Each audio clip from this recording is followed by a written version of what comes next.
ఒక movie release కి రెడీగా ఉంది. ఆ తర్వాత పవన్ చేసే మూవీస్ పైనే ఎగ్జైట్మెంట్ కంటిన్యూ అవుతోంది.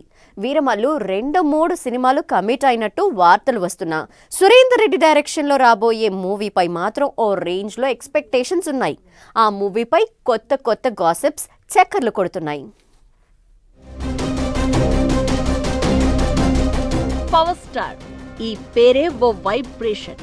ఆ కటౌట్ వెండి తెర మీద కనిపిస్తే బాక్స్ ఆఫీస్ బద్దలే. కానీ కొన్నాళ్లుగా పవన్ కళ్యాణ్ మూవీస్ ని మిస్ అవుతున్న ఫ్యాన్స్ కు ఈ మధ్యే హరిహర వీరమల్లు ఓజీ కనువిందు చేశాయి. సేనాని యాక్ట్ చేసిన మరో మూవీ ఉస్తాద్ భగత్ సింగ్ రిలీజ్ కి రెడీ అవుతోంది. అయితే ఇంతలోనే పవన్ చేయబోయే నెక్స్ట్ మూవీపై ఓ ఇంట్రెస్టింగ్ న్యూస్ చక్కర్లు కొడుతోంది. త్వరలోనే ఈ మూవీని లాంచింగ్ చేసి షూటింగ్ కూడా స్టార్ట్ చేస్తారని ప్రచారం జరుగుతోంది. రామ్ తాళ్లూరి నిర్మాతగా, వక్కంతం వంశీ కథతో సురేందర్ రెడ్డి డైరెక్టర్గా పవన్ ఓ మూవీ చేస్తున్నాడు. ఈ సినిమాపై లేటెస్ట్ గా టాలీవుడ్ లో ఓ టాక్ వినిపిస్తోంది.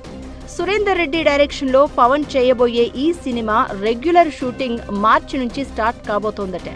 గతంలో పవన్ తనకు టైం దొరికినప్పుడల్లా సినిమాలకు టైం ఇచ్చి ఫినిష్ చేస్తూ ఉండేవాడు. ఈసారి కూడా పవన్ అలాగే చేయబోతున్నట్లు టాక్ వినిపిస్తుంది.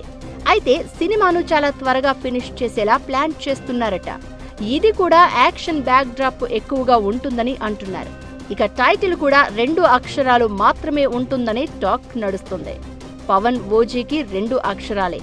ఈసారి కూడా ఇదే సెంటిమెంట్ తో పాటు మాస్ రేంజ్ లో ఆడియన్స్ ను ఆకట్టుకునేలా మూవీ టైటిల్ లో ఫిక్స్ చేస్తున్నారట. మార్చిలో సెట్స్ మీదకు వెళ్లి ఈ ఇయర్ ఎండింగ్ లో రిలీజ్ చేసే ఆలోచనలో ఉన్నారట మేకర్స్.